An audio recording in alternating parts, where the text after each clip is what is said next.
Being starstruck since I was a child, I've always wanted to visit Hollywood, and I finally made it happen.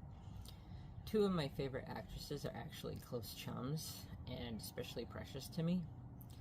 Julie reminds me of my mom and Nana, and well, Carol reminds me a bit of me.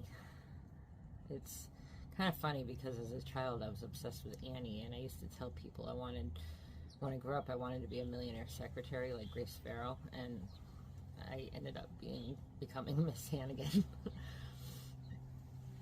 Julie Andrews was big on Broadway in 1956 in My Fair Lady, but she had no national exposure at the time.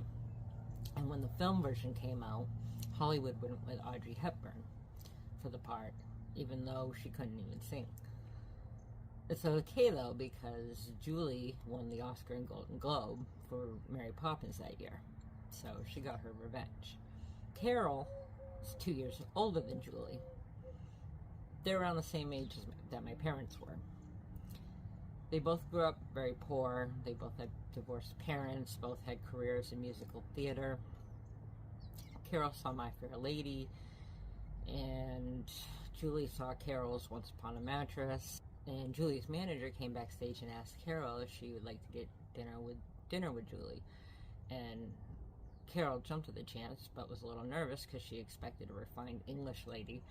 Well, that's not Julie. Turns out Julie Andrews has a great sense of humor, swears like a sailor, and loves practical jokes. The two women hit it off instantly and decided that they had to work together. It was decided it would be a TV show at Carnegie Hall. Well, CBS didn't go for it, and they said nobody even knew who Julie Andrews was, and Carol wasn't a big enough star yet. And you have to think Mary Poppins and Sound of Music hadn't been released yet, so Julie wasn't a household name yet, and Carol typically played a second banana. So the story goes that Carol was at a CBS luncheon at a hotel. She was seated amongst some executives, and she blurted out something like, "It's a real shame you passed on the special. Julie and I do look better in color anyways."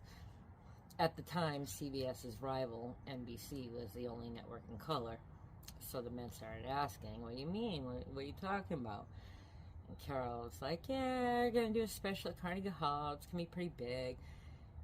Anyway, enjoy the rest of your lunch," and she left. A few minutes later, Carol was trying to find a taxi. She couldn't find one, and the executives were now exiting the hotel. They offered to wait with her until she found a taxi, but Carol waved them away. "Nonsense, I always find my ride." And then a huge delivery truck rolled by that Carol flagged down. The driver stopped, and Carol yelled, "Can I get a ride to Central Park West?" "Hop in, honey," the driver said, and before she climbed in the truck's cab, she turned to the executives, waved, and said, "See you at Carnegie Hall." Well, that night, one of the executives called Carol and said, "Congratulations, you just sold yourself a special. Anyone who can pull off that stunt deserves to have their very own show."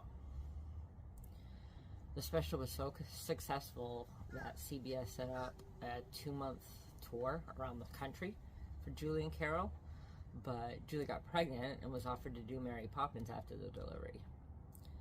And Carol didn't want to do it without Julie, because they were both such great friends at this point, and she didn't really see herself as a singer, not like Julie anyways. She saw herself more of a comedy sketch type or duet.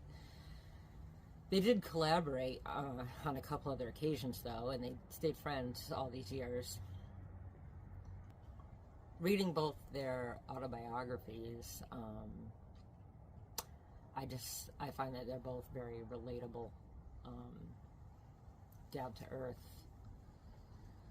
funny people, and they seem to have a positive outlook on life, and that's how I try to be. So I feel like they're a good influence, and I definitely recommend their autobiographies to anybody who's interested in books or audiobooks. Four guys who were with us didn't have a prayer. Now, Julie and I never stopped yapping. Bring to Julie, what does Julie bring to you on stage? Somebody else is going to have to tell me that. I would hope she brings me class. I don't know what I could give to her, except my love and support. And you do.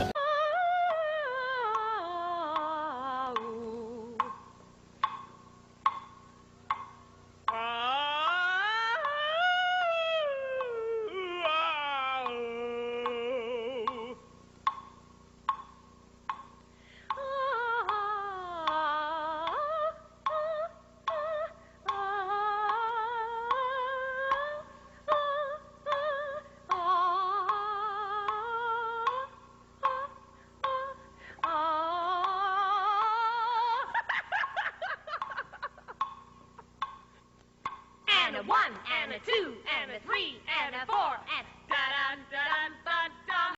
We used to joke that we might do like one special a decade. We dreamed of Julian Carroll at the London Palladium, Julian Carroll at La Folie Bergère, perhaps at the Palace, Buckingham, of course, the Bolshoi, the Great Wall of China, maybe, until finally we imagined that our last performance together in our dotage would be Julian Carroll in the basement of the YMCA. Chum, I love you. You are indeed a national treasure, and I hope we have many, many silly, wonderful years ahead of us together.